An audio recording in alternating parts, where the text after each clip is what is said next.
안녕하세요. 매일의 소아과의 노선생입니다. 오늘은 어려운 이야기는 별로 많이 안 하고요. 간단하게 책 내용 조금 읽어드리고 그리고 집단 면역에 대해서 설명드릴 거예요.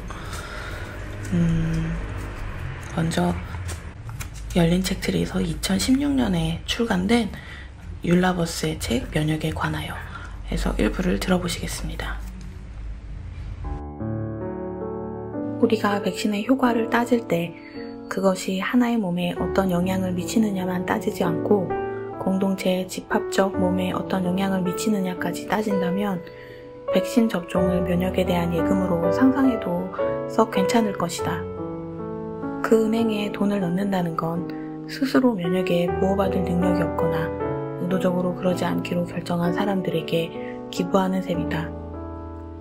이것이 바로 집단 면역의 원리이고 집단 접종이 개인 접종보다 훨씬 효과적인 것은 바로 이 집단 면역 덕분이다. 어떤 백신이라도 특정 개인에게서는 면역을 형성하는 데 실패할 수 있다. 인플루엔자 백신 같은 일부 백신은 다른 백신들보다 효과가 좀 떨어진다. 하지만 효과가 상대적으로 적은 백신이라도 충분히 많은 사람이 접종하면 바이러스가 숙주에서 숙주로 이동하기가 어려워져서 전파가 먹기 때문에 백신을 맞지 않은 사람이나 백신을 맞았지만 면역이 형성되지 않은 사람까지 모두 감염을 모면한다. 자신은 백신을 맞았지만 미접종자가 많은 동네에서 사는 사람이 자신은 맞지 않았지만 접종자가 많은 동네에서 사는 사람보다 홍역에 걸릴 가능성이 더 높은 건 그 때문이다. 미접종자는 자기 주변의 몸들, 질병이 돌지 못하는 몸들에 의해 보호받는다. 반면에 질병을 간직한 몸들에게 둘러싸인 접종자는 백신이 효과를 내지 못했을 가능성이나 면역력이 희미해졌을 가능성에 취약하다. 우리는 제 살갗으로부터보다 그 너머에 있는 것들로부터 더 많이 보호받는다. 이 대목에서 몸들의 경계는 허물어지기 시작한다. 혈액과 장기기증은 한 몸에서 나와 다른 몸으로 들어가며 몸을 넘나든다. 면역도 마찬가지다. 면역은 사적인 계좌인 동시에 공동의 신탁이다. 집단의 면역에 의지하는 사람은 누구든 이웃들에게 건강을 빚지고 있다. 네, 소아과에서 많이 쓰는 예방접종 전략 중에 코큰 스트래티지라는 게 있어요. 이거는 이제 신생아가 태어나기 전에 주변에 있는 어른들을 예방접종을 해서 신생아가 태어났을 때 위험한 질병들을 걸리지 않게 해준다는 게 목적인 전략인데 주요 타겟으로 하는 질환은 백일해고요. 백일해 같은 경우는 신생아에서 걸렸을 때 호흡곤란이나 많이 심할 때는 사망에도 이를 수 있는 아주 위험한 그 유행병으로서 대부분의 소아들은 어렸을 때 예방접종을 맞지만 우리나라 같은 경우는 마지막으로 백일해가 포함된 예방접종을 맞는 게 11세거든요.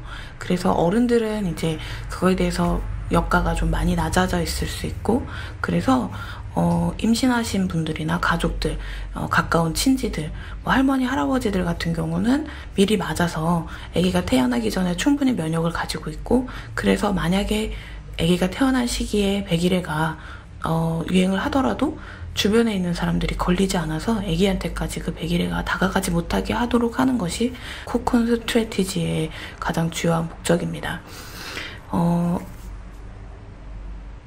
우리가 집단 면역에 대해서 최근에 많이 들어보셨을 텐데 집단 면역도 그런 개념이거든요. 어떤 질병에 대해서 특정 수준의 이상 사람들이 면역을 가지고 있을 때 면역이 생기지 않은 사람, 그러니까 여기 이 책에서는 면역이 생기지 않은 사람이 이제 접종을 할 수 없었거나 아니면 하지 않았거나 혹은 했더라도 건강상 굉장히 취약한 위치에 있는 사람들, 면역이 굉장히 약화되어 있는 사람들, 그런 사람들한테 그 질병이 가지 않도록 사회적으로 봉쇄한다는 의미거든요. 그래서 이제 아주 그 넓은 의미의 고치 전략이라고 할 수 있습니다. 집단 면역이라는 것은요. 그래서 이제 그 병들이, 그 질환들이 어느 정도까지 사람들이 집단 안에 면역이 형성되어야지만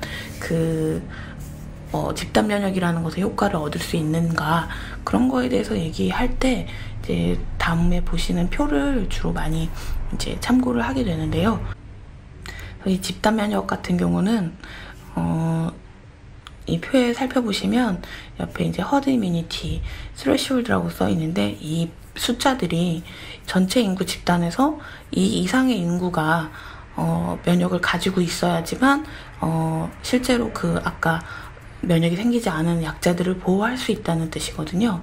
그래서 아까 말씀드린 100일 같은 경우는 92에서 94%의 인구가 면역이 있어야 돌지 않게 되는 거고, 또 악명 높은 이제 홍역, 두 번째 있는 게 홍역인데 83에서 94%, 통상적으로 90% 이상은 면역이 되어 있어야 홍역이 돌지 않는다고 얘기하거든요.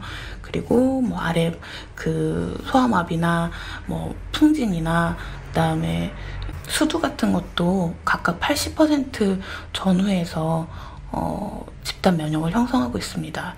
근데 이 표에서 또 살펴보셔야 하는 거는 옆에 있는 R0라고 하는, 읽을 땐 R넛이라고 하는데, 이거는 요즘에 코로나 바이러스 때문에 많이 보셨을 거예요.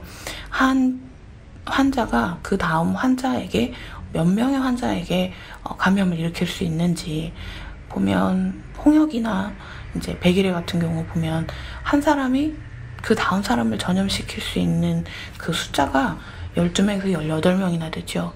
그래서 실제로 그 질병이 굉장히 질환 자체가 걸렸을 때 모든 사람에게 매우 힘든 심각한 증상을 나타낸다기보다는 워낙 많이 퍼지고, 그리고 그 많이 퍼지는 중에서도 이제 취약한 사람들, 이제 홍역이나 100일에 같은 경우는 1세 미만의 영아들이 되겠죠. 그런 경우에는 아주 심각한 후유증이나 합병증을 일으킬 수 있기 때문에 사회적으로 그런 것들을 막기 위해서 예방접종을 실시하는 것입니다.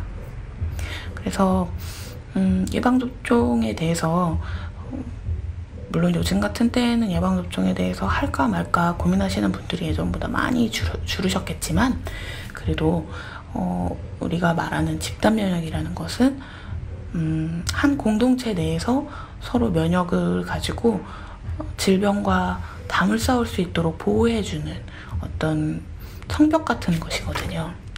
제가 제일 좋아하는 그 인용구 중에 한 아이를 키우기 위해서 온 마을이 노력한다라는 말이 있는데요. It takes a village to raise a child.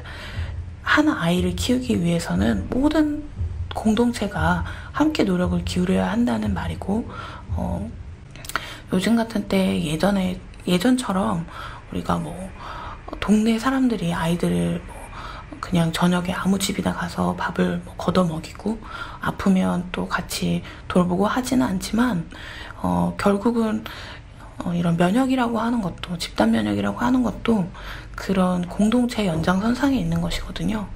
그래서 우리 아이가 걸리지 않는 것도 주변에 많은 아이들이 이미 예방접종을 했기 때문이고, 그리고 앞으로 태어날 아기들이 이 질병에 걸리지 않게 하기 위해서도 우리가 접종을 해야 합니다.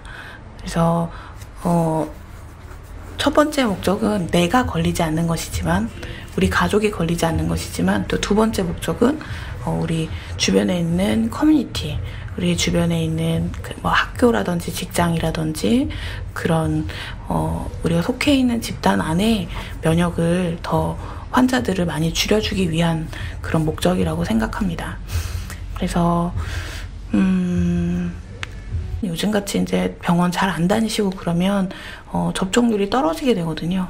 근데 접종률이 아까 보셨듯이 어떤 집단 면역의 그 수준 이하로 떨어지게 되면 그 어느 한 약해진 고리를 타고 그 집단 안으로 감염이 시작될 수 있기 때문에 그런 경우에 또 이제 너무 많은 혼란이 초래될 수도 있고, 지금 사회 자체가 굉장히 이미 감염이나 이런 것들로 인해서 많이 취약한 인구들이 있기 때문에 그런 사람들을 더 보호하기 위해서 그런 거라고 생각합니다. 그래서 오늘 지금 이 방송을 들으셨다면 아기 예방접종 수처 꼭 확인하시고 미처 못 맞추신 게 있다면 꼭 가까운 소아과 가서 예방접종 맞추시길 바랄게요. 네, 감사합니다. 도움이 되셨다면 좋아요와 구독을 눌러주세요. 감사합니다. 좋은 하루 되세요.